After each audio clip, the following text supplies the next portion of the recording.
So good morning.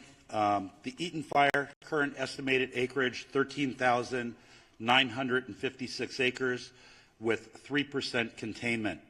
We still have 4,000 to 5,000 structures that may be damaged or destroyed. Once we do our damage inspection reports, we'll get a more accurate number for you. We currently have 1,527 firefighting personnel remaining assigned to this incident. The LA County Fire Department is in unified command with the U.S. Forest Service, the LA County Sheriffs, along with the Pasadena, Arcadia, Sierra Madre Fire Departments, and the Pasadena Police Department. Yesterday afternoon, the fire in the Eaton Canyon did make a push towards historic Mount Wilson. This observatory is okay, thanks to the efforts of the firefighters and observatory staff, and no buildings have been destroyed at Mount Wilson. A firefighter did suffer a significant fall injury yesterday at the Eaton fire. He remains hospitalized. He's resting comfortably, and he's in stable condition and expected to make a full recovery.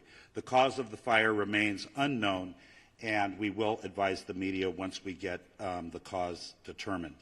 We are appreciative to our many mutual aid partners from out of state for providing assistance to Los Angeles County in our time of need. Thanks to the increased number of resources assigned, the region is in a much better posture than we were earlier this week. And I have been advised that mutual aid resources from Canada are arriving now. The National Weather Service predicts that the red flag will continue through Friday, or continue today through 6 p.m. However, our priority is also going to be to prepare for the next red flag event that is predicted to begin on Monday. I would also like to provide a brief update on the Kenneth fire that erupted yesterday near the Victory Trailhead at the border of Ventura and Los Angeles counties. Thanks to the quick action of first responders and aerial assets, the fire has been stopped. It's currently at 1,000 acres. We have 35% containment, and no structures are reported damaged or destroyed. One important topic I want to talk about is that we did have a drone incursion yesterday at the Palisades fire. Unknown exactly what time this small drone hit the wing of our CL-415 Super Scooper aircraft that we currently have on contract from the province of Quebec.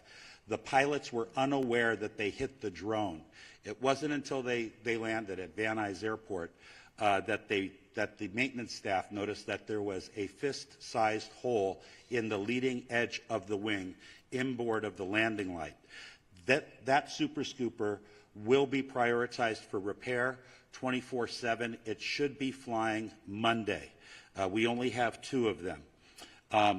Everyone should know, all of your viewers, flying a drone in the fire traffic area is not only dangerous, but it's illegal. We do have our federal partners behind the scenes are going to be implementing procedures to be able to follow drones in our 2 large fire areas, and they will be able to identify who the operator of that drone is. The most important thing to know is that if you fly a drone at one of these brush fires, all aerial operations will be shut down. And we certainly don't want to have that happen. Before I close, I would like to thank Supervisor Barger and Horvath for their unwavering support and leadership. I would also like to acknowledge the tireless efforts of first responders who continue to place themselves in harm's way to protect our residents and property. Thank you. I would now like to bring up Fire Chief Kristen Crowley of the Los Angeles City Fire Department. Thank you, Chief Maroney. So I'll just be providing a brief update of the overnight operations of our fires. So Palisades fires. This fire was currently tracked at 20,438 acres with 3,073 personnel assigned. Crews worked very, very hard overnight, strengthening our containment lines and addressing multiple spot fires in and around the Topanga Canyon area. Resources responded to the area included our air assets to aid in the containment efforts. Due to the favorable overnight weather conditions and the diligent, and I'll focus on the diligent work and effort and commitment of our first responders, we can report that the Palisades fire is now 8% contained. Wind gusts are expected to increase in daylight hours that will test our containment lines. Our firefighters will continue to respond to any flare-ups and increase our containment lines. Evacuation orders remain in place. The Hearst fire, due to more accurate mapping and acreage, has been updated to 771 acres with 37% containment. All evacuation orders and warnings have been lifted. The Kenneth fire, forward progress has been stopped with 35% containment at 1,000 acres. All evacuation orders and warnings within Los Angeles City have been lifted. I personally want to make sure that we thank and show our deepest gratitude to all of our Los Angeles City firefighters and all of our partners as we've been battling these fires for now. We're going into day 4. Thank you to LAPD for assisting us in keeping our communities safe. And lastly, thank you to all of the agencies who have come to aid during this time of help, and it absolutely does not go unnoticed. Thank you. Yeah, now Sheriff Robert Luna. Thank you, Sheriff. Good morning to everybody. This morning we have well over 500 LA County deputies that are assisting continuous with evacuations, traffic control, security patrols, and other humanitarian efforts. They're out there. I hear people calling me. They see a lot of black and white police cars rolling with lights and siren. They're out there working. That's what they're doing. They've been actively patrolling the evacuated areas and are increasing their presence to deter any burglary or looting activity that may occur. Just to summarize on evacuations for all the fires that we're dealing with, evacuations orders stand at approximately 153,000 residents that are under evacuation orders and approximately 57,830 structures at risk, and then evacuation warnings, approximately 166,800 residents under both warnings, or I'm sorry, those are just specifically for warnings. What I want to go to next, and we started talking about this last night, is a curfew. A curfew order has been established for the Palisades and Eaton fire areas in all mandatory evacuation zones. That will be in effect. It was in effect last night, and it's going to be in effect tonight at 6 p.m. So it ended at 6 a.m. this morning, will take effect again until 6 p.m. I'm emphasizing that to our media partners because part of this is communicating to the public. You cannot be in these affected areas. If you are subject to arrest. That is important. We're not doing this to inconvenience anybody. We're doing it to protect the structures, the houses that people have left because we ordered them to leave, and I want them to feel confident that we are doing everything we can to secure that. This curfew will be strictly enforced and is being taken to enhance public safety, protect property, and prevent any burglaries or looting in the area that the residents have evacuated. The only people that will be allowed in these areas are disaster workers, okay? I just want to make that clear because we have other people trying to get in there. And by the way, media partners who have legitimate media credentials, yes, you may enter those areas unless it's very, very unsafe and somebody tells you not to for that reason. Again, just specifically, anyone found in violation of this curfew will be subject to arrest for a misdemeanor offense under LA County Code Section 2.68320, and conviction may result in a fine up to $1,000 or jail time. And I'm telling you right now, I know people talk about no bail, and I've given direction that if somebody's caught doing this, they are not going to get cited and released. They're going to get booked. We are not screwing around with this. We don't want anyone taking advantage of our residents that have already been victimized. The National Guard deployment. As many of you are aware, we asked for the National Guard. I'm very thankful to Governor Newsom and the State Office of Emergency Services that fulfilled that request. As of last night, we've had National Guardsmen assisting us. They arrived last night and deployed to the Eaton fire area and were assisting with road closures and critical infrastructure protection. As additional guard personnel arrive, and they will be in the next 12 to 24 hours, the Sheriff's Department will strategically coordinate their deployment with other partners such as the Los Angeles Police Department, Pasadena Police Department, Santa Monica Police Department, Azusa, and Arcadia. Those are the requests we have now. That may grow. We'll adjust as time goes on. I want to make sure that if anybody needs updated information on either evacuation orders or warnings or road closures, they go to lacounty.gov/emergency.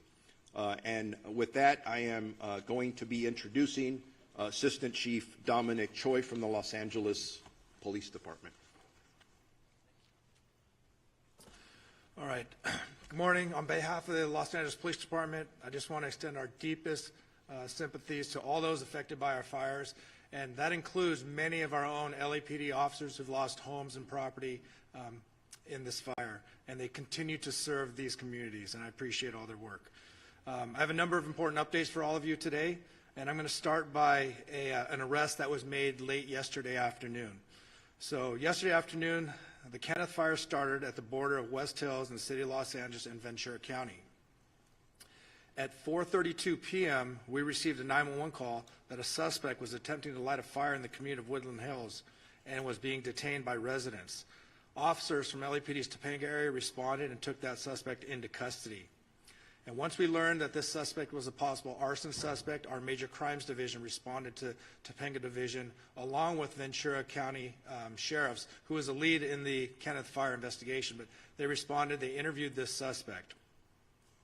After the interview and additional investigative steps, looking at some additional evidence that was present, they made the determination that there was not enough probable cause to arrest this person on arson or suspicion of arson, and therefore this person was arrested on a felony probation violation. This investigation is ongoing, however, and I'd like to thank those community members that were involved in this and helping us bring this person to our attention, and so we can have an ongoing investigation. The second point I want to talk about is for any of those people looking for loved ones or missing people related specifically to the Palisades fire. Now, the county is also doing this for the Eaton fire, but for the city of Los Angeles, we've stood up a family assistance center. This center is located at Chevy Hills Recreation Center, and it's at 2551 Motor Avenue. It's going to be open today from 10 a.m. to 6 p.m. and tomorrow from 9 a.m. to 5 p.m. We will have 10 officers there ready to receive anyone who needs to report a missing person related to the Palisades fire.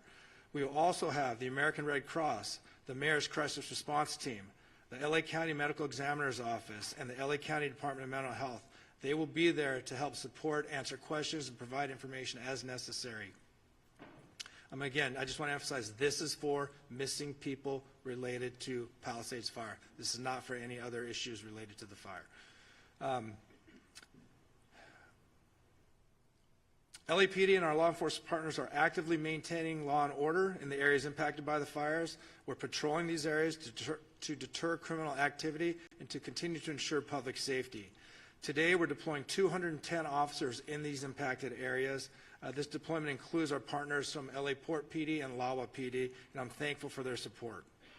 Again, protecting our homes, businesses, and evacuated and vulnerable zones are our priority, and we will continue to ensure that no one takes advantage of these situations. You've heard this message before, but I'm going to say it again because it's so important and so critical. Looting has zero tolerance. Looting or exploiting in the disaster areas will not be tolerated. Anybody caught looting or committing crimes in the affected areas will be arrested and prosecuted to the fullest extent of the law. We'll remain vigilant and patrol these areas and ensure that we can mitigate any activity like this. And again, if you haven't already done so, you will start seeing in the city of Los Angeles the National Guard being deployed at the Palisades fire. Their role is going to be traffic control, managing roadways to ensure access to affected areas is restricted to authorized personnel only. They're going to be manning critical infrastructure security, as well as doing checkpoints and verifying credentials for those for ingress and egress. And lastly, these measures controlling access, They are necessary. I just want the communities to know they are necessary for public safety and for proper community recovery. They are inconvenience, but it's something that we have to do. Residents are encouraged to call 911 if they see any suspicious activity. Law enforcement, National Guard, and other first responders are here to support this community and ensure their safety in a difficult time. Our commitment remains steadfast to restoring safety and normalcy as quickly as possible. Your cooperation and resilience from the community are greatly appreciated. Thank you. At this time, I'd like to introduce Los Angeles County District Attorney Nathan Hochman. Thank you and good morning. The District Attorney's Office will be considering up to now 5 different types of cases that will eventually be presented from law enforcement. Let's start with arson. If it is determined that there is a man-made and intentional setting of any of the fires involved in this situation, the people who committed this arson will be arrested, they will be prosecuted, and they will be punished to the full extent of the law. Right now, obviously, law enforcement and the firefighters are focused on containing these properties, saving lives, saving homes. But eventually we will get to the causes of those fires, and in that part the DA's office will be working with law enforcement to go after anyone who is guilty of the crime of arson. Second types of crimes. If people are going to violate this curfew restriction and they get arrested, they will be prosecuted. Let me back up what the sheriff has said. In order to protect the homes of people who have been ordered to leave those homes, the sheriff, the Los Angeles Police Department, and local law enforcement is going to be working overtime to protect your home. In that way, if you violate the curfew, you will be arrested and then you will be prosecuted by the district attorney's office. Third issue, looting. Looting is a despicable crime. For the people who've already been arrested, please know that this is not going to end well. You will be punished to the full extent of the law, and I'm sending this warning message out again. If you want to take and go ahead and take advantage of people who have tragically suffered enormous losses in this county, the district attorney's office, working with law enforcement, will make sure you are arrested, you are prosecuted, and you are maximally punished. Drones. If you're thinking that it's fun to send a drone up in the area for your own amusement, or you want to get information that nobody else can get, and you do it in one of these areas for which drones are not permitted, I'll repeat one more time. You will be arrested, you will be prosecuted, and you will be punished to the full extent of the law. And the last type of crime that we'll be looking at are scams, and we're already seeing them. We're seeing people being targeted in GoFundMe scams by people who are trying to entice people to give money to people who have suffered, when the people who are arranging this GoFundMe page are nothing but scammers. You must be aware of who you are being approached by and who you actually can go ahead and give your money to if you want to help them. We're going to see that eventually with insurance scams. We'll see it with government benefit scams. And yes, they are going to target the people who have been tragically affected, and you cannot allow them to do it. I would suggest that if you want internet resources and who to give money to, go to recovery.lacounty.gov. It has a whole list of organizations that you can, if you want to, contribute to, and it does it in both English and Spanish. Also, you can go to the LAFD.gov's website as well. But my message to the public is beware. These scammers look at this as an opportunity. Do not let them take advantage of you. And one more message to the scammers: you will be arrested, you will be prosecuted, and you will be punished to the maximum extent possible. I'd like now to introduce California Insurance Commissioner Ricardo Lara. Thank you. Before I begin, I want to publicly thank the insurance commissioners from across the nation and the international insurance supervisors who have offered assistance and support during this difficult time. My heart goes out to my fellow Angelinos and to the firefighters currently battling these blazes. Let me be clear, my top priority is to protect all affected people during this crisis and assist in their insurance recovery. My primary concern at this very moment is to ensure that wildfire survivors receive the insurance benefits to which they are entitled to as soon as possible.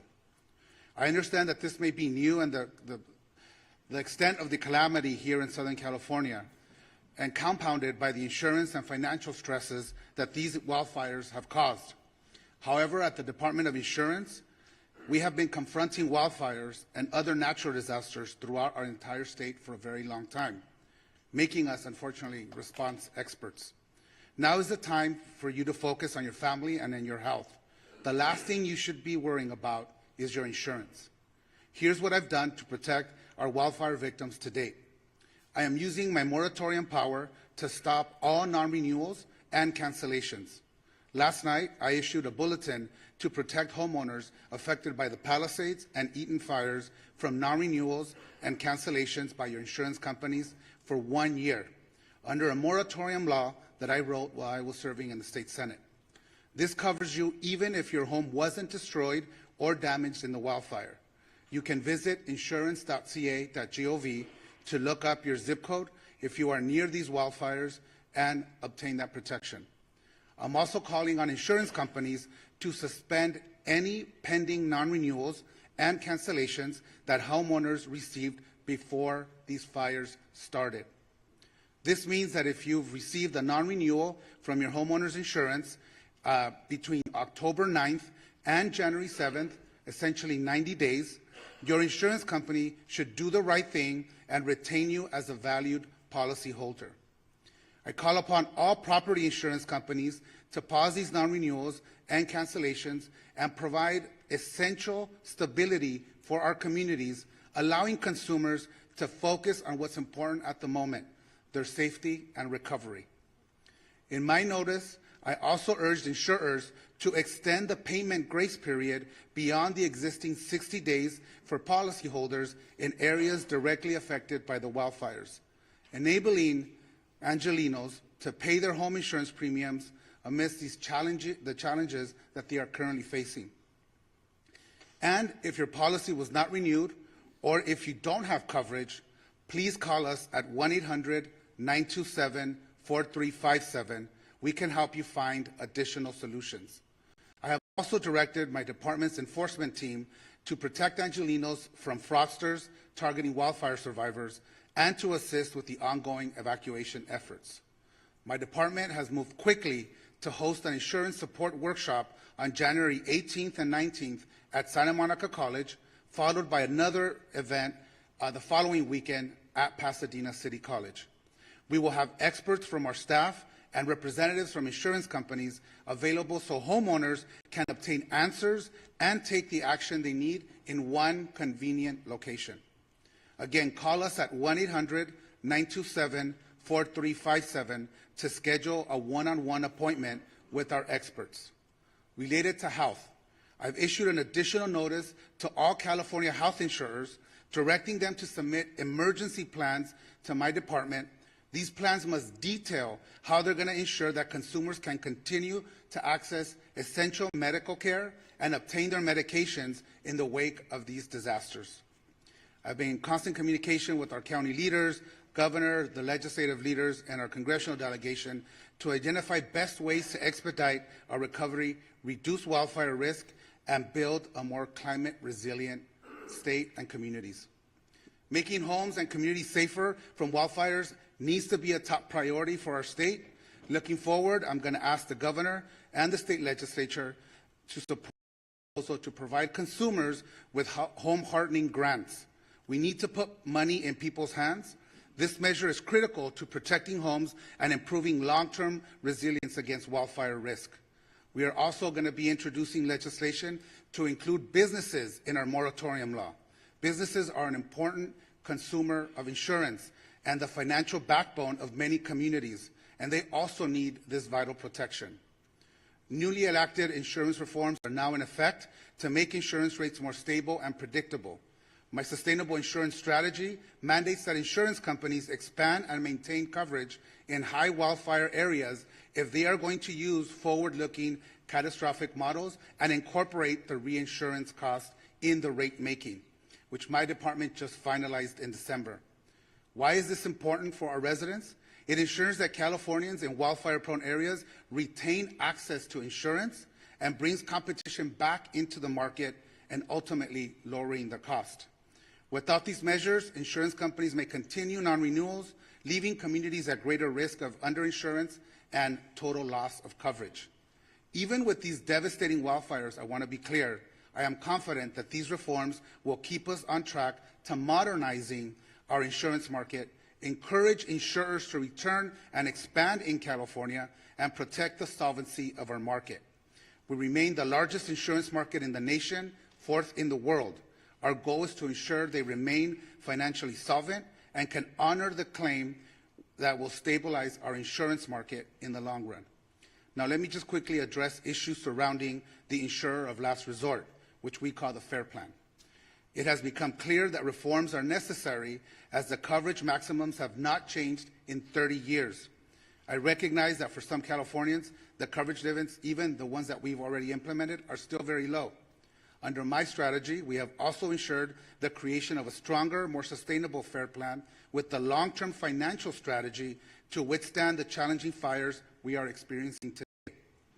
Let me be clear, once the fires are brought under control, we will get data directly from the insurance industry and the FAIR Plan about claims filed, as we have that we have on all the other fires that may or may not happen.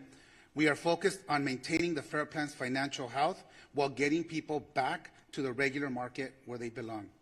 In closing, our actions are focused on ensuring that the insurance companies meet their commitments to the consumers, that Californians are protected, not just in this crisis, but beyond. We are here to help. Please call us. We speak multiple languages in whatever language you feel comfortable. Insurance can be complicated. We are here to help you decipher your policy and help you understand what your rights are as consumers. Please call us at 1-800-927-4357, or you can use our live chat feature on our website at insurance.ca.gov. Together, we will get through this, I can assure you, and thank you. LA County Assessor Jeff Prang.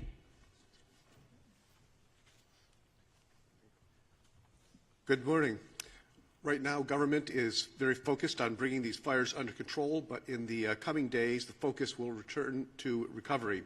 Initial reports suggest that 10,000 properties have been damaged or destroyed, with hundreds more likely to be discovered in the coming days. I appreciate that property taxes are not high on the list of things to worry about right now, as so many are focused on housing and safety, but financial issues will soon become a major issue for the victims of the fires. Under California law, if your property, your home or your business has been damaged or destroyed, you may qualify for property tax relief under the Misfortune and Calamity Program.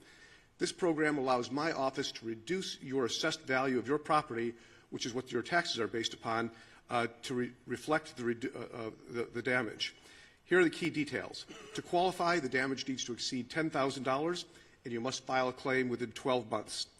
Once filed, we will investigate and verify the claim, determine the cost to cure, and then reduce the assessed value effective the date of the damage occurred. The reduction remains in place until the property is repaired, rebuilt, or undergoes a change in ownership. It does seem clear that we may need legislative help to ensure maximum benefits to victims. I'm glad some legislators are here today. We look forward to talking to them about making some of those fixes. The filing of this claim also facilitates coordination with the Treasurer Tax Collector's Office, allowing taxpayers who pay property taxes directly, that is not through an impound account with their mortgage lender, to defer their current year property taxes without incurring penalties or interest. We are working closely with our county partners to identify impacted properties and will assist homeowners and businesses through every step of this process. For all claims, we aim to do that, process them as quickly as possible. Once the tax roll is updated, the auditor controller will recalculate the taxes. If you're due a refund, it will be issued, or if taxes remain owed, an adjusted bill with new due dates will be sent. My staff, who's here, has handouts with a lot of the information these programs detailed. I did want to also emphasize that you should not pay anybody to access these services. My office provides them all for free, and we can be reached at assessor.lacounty.gov or at 213-974-3211. Thank you. Thank you. U.S. Fire Administrator Dr. Lori Moore Merrill. Good morning. Thank you. FEMA and the U.S. Fire Administration remains on the ground to support the response and recovery efforts here for these fires. And I just want to have a reminder, as the mayor said, President Biden, through a major disaster declaration, has committed to cover cost associated with these fires at 100% for 180 days.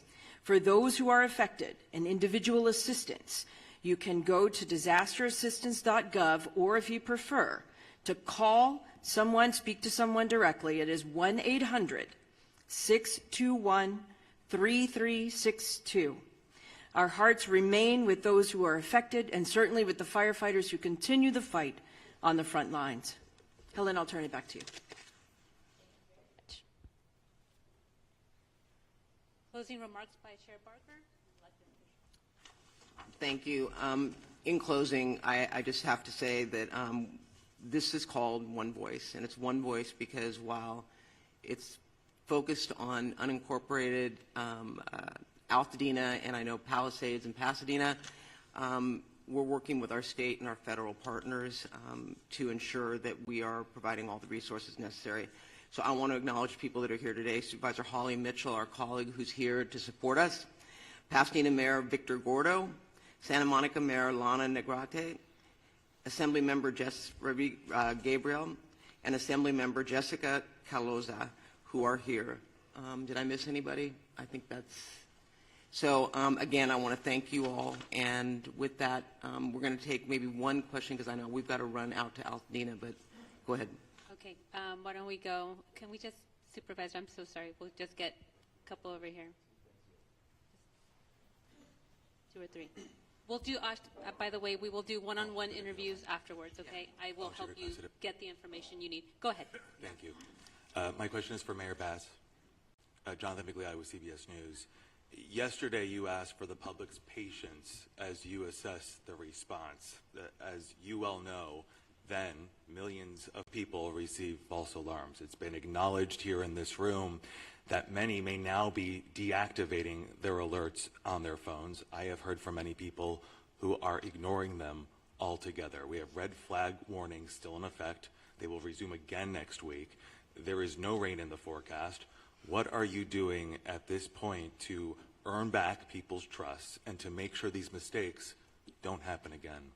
Well, first of all, I think that was addressed at the beginning of the press conference by Kevin McGowan. I would like that from you. I don't.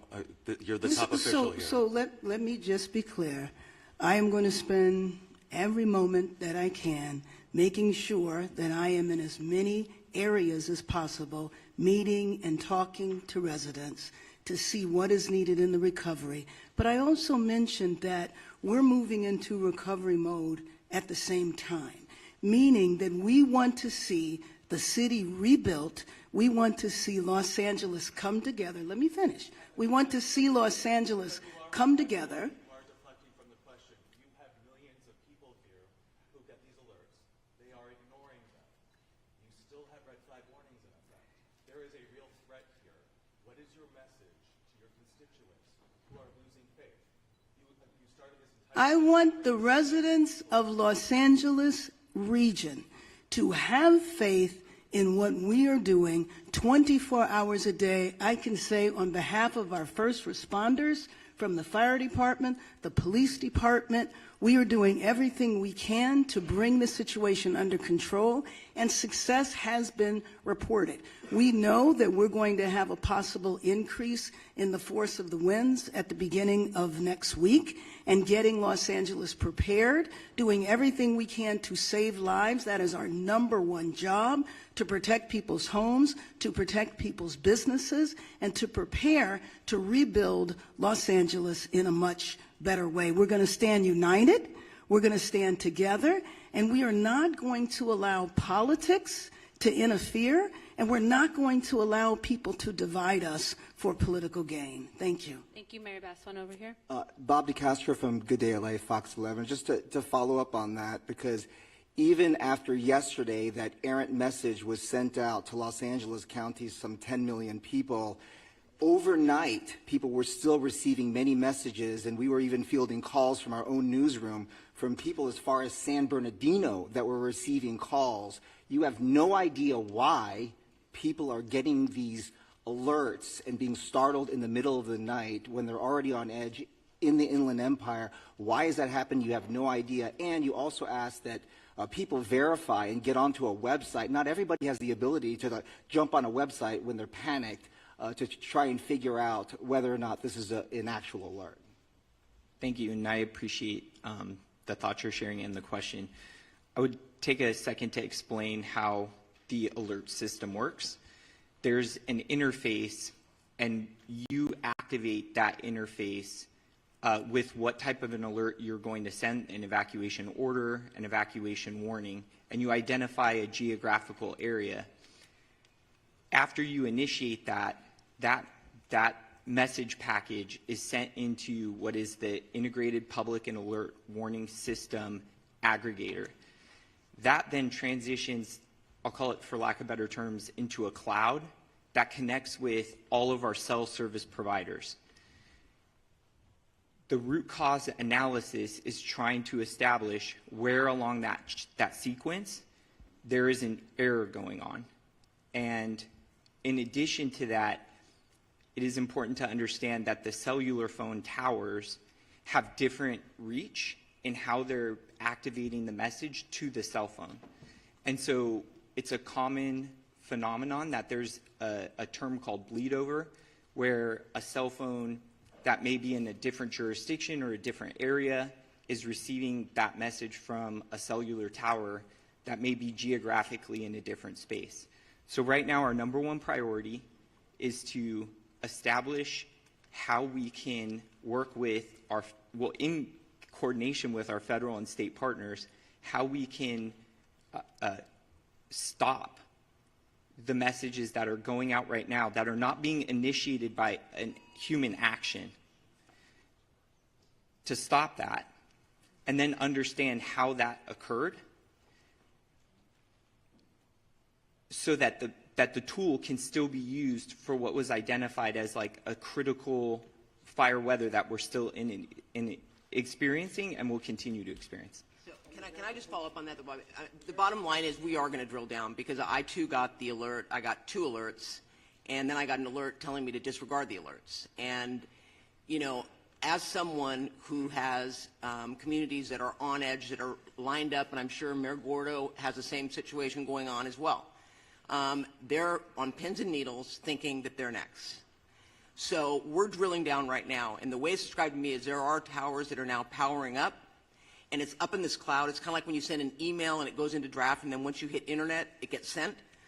Similar, but my question is, why can't we turn it off?